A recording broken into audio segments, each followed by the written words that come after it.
Let's look at this next one, SEF4. So SEF4, selenium has 6 electrons, fluorine has 7, so it's 28, 34. So here, selenium, 2, 4, 6, 8, 10, 12, 14, 16, 18, 20, 22, 24, 26, 28, 30, 32, and 34. Next, electron geometry. Count the groups. 1, 2, 3, 4, 5. 5 groups is always trigonal, bipyramidal. For the shape, this is 1 central atom, 4 bonding groups, 1 lone pair. That corresponds to a shape called seesaw. The 5 electron groups have the best names, my opinion. All right. We have a lone pair of electrons, and according to this shape, these are polar bonds. The lone pair of electrons, they do not cancel each other out, so this would be a polar molecule. For 5 groups, we need 1 S, 3 Ps, and 1 D in order to get 5 equal orbitals. Those all need to be smushed together. All right, SO4 minus 2. We've done this one before, several times actually. 6 for sulfur, 4 for oxygen, and 2 additional, plus 2, there we go. That gives us a total of 32 electrons. Now, when we first drew this, we drew it like this. And then when we looked at formal charges, there we go, we said, well, that's probably not the best way. But look at this, even if you drew it with the best formal charge way, you still are going to get the same 1, 2, 3, 4 electron groups. So ideally, yes, you should draw the best Lewis structure. Now, electron geometry. Any one of these, we have 4 groups, so it's going to be tetrahedral geometry. For shape, we have 1 central atom, 4 bonding groups, no lone pairs. No lone pairs means the shape and the geometry are the same. Looking at this molecule, this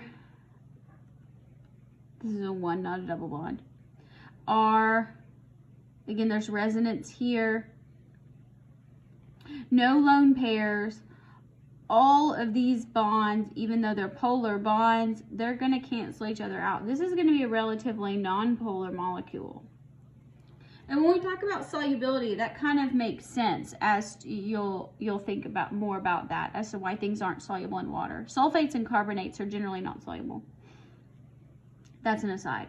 All right, what kind of hybridization do we need? We need 4 groups, so we need a total of 4 boxes. We get 1 from the S, and we can get 3 from the P's, and we can stop because that's 4. ClF3. We have 7 from chlorine and 7 from each fluorine, so we have a total of 28. Cl, F, F, F, 2, 4, 6, 8, 10, 12, 14, 16, 18, 20, 22, 24, 26, 28. All right. Now, count the groups. 1, 2, 3, 4, 5. For electron geometry, 5 groups is always trigonal, bipyramidal. Shape. This is 1 central atom, 3 bonding groups, 2 lone pairs. When you look at this molecule, we call this T-shaped because it's going to lose those equatorial ones first. And you're left with a T. When you're doing that, you have this T, and then you have two lone pairs up there. These polar bonds do not cancel each other out with those lone pairs, so this is definitely a polar molecule. We need 5 groups, so we need 5 boxes to start together to smush into our hybrid orbitals. So we'll take one S, free from the P's. That only gives us 4 though, so we need 1 more from the D to get 5 total boxes. CO2. We've drawn this one before as well. Carbon has 4, 6 for each oxygen, so a total of 16 electrons. So here, 2, 4, 6, 8, 10, 12, 14, 16. Now, don't worry if you were somebody who drew a different resonance and put a single bond and a triple bond. It's okay, because guess what? Count your groups. It's still only 2 groups. Now, electron geometry. There are only 2 groups. 2 groups, it's always linear.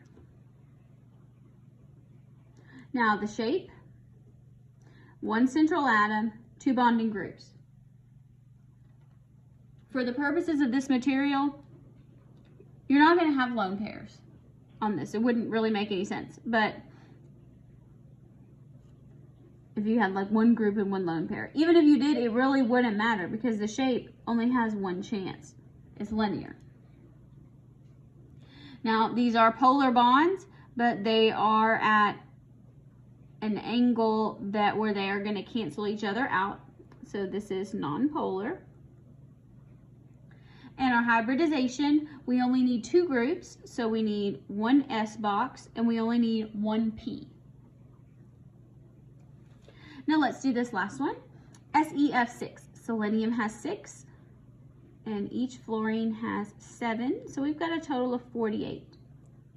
Now here, even if you didn't want to count, you could do this because remember I told you that for the purposes of Vsepr, we're never going to have more than 12 on the central atom. So you go, oh, well, all of these must have full octets for the fluorine. And they do. 8, 16, 24, 32, 40, 48. Selenium can't have more than 12. Now, electron geometry. Count the groups. 1, 2, 3, 4, 5, 6. I kind of got my labeling a little bit backwards there. But there's 6 groups. 6 groups is always octahedral. The shape. The shape is 1 central atom, 6 bonding groups, no lone pairs. Without lone pairs, the shape and the geometry are the same, so it is still octahedral. When you look at this, these are all polar bonds, but they're at angles that are going to cancel each other out. So I'm going to say this is probably a non-polar molecule. Sometimes it's not as obvious as you would think. Usually polarity, they'll be talking about something like ammonia or something that's a little bit easier to figure out. This is a little complicated. I'm going to say it's non-polar. But so sp3d2, because we need 1 S, 3 Ps, because that's all we can get from the Ps. Then we have to dip into the Ds to get a total of 6 boxes.